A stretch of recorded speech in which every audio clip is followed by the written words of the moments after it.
Ai, Manal, onde está a tua finca? A minha finca sabes onde está, mira. Sabes essa finca que aqui que chamam a de Manolo Pachurita. Mira, está aqui.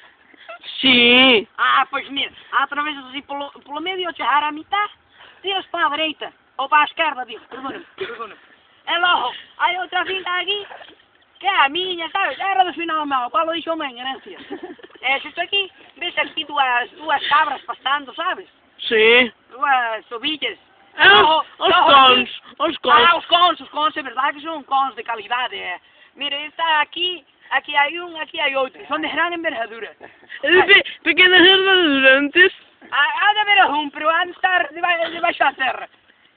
Mira, aqui já deixo uma casa de pedra. Sim. Essa é a minha casa aí. É a finca só ao lado, justo, sabes? É a do teu finhado, do teu abuelo? Ah, pois ao final meu abuelo, é estar para aqui, para a esquina esquerda. Está para aqui, por um pouco mais para arriba, para a esquina direita.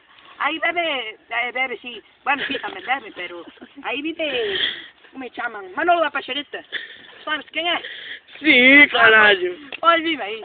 Essa sona-me. Sim. Pois aqui está a casa. Mais para arriba está a casa da minha cunhada. Sabes? É uma casa de pequena envergadura, pero é bonita, é uma coisa bonita. É remolques, João. Os remolques estão para lá para arriba, sabes? Há um galpão ali de bloques. Ali estão esses remolques. São grandes envergaduras.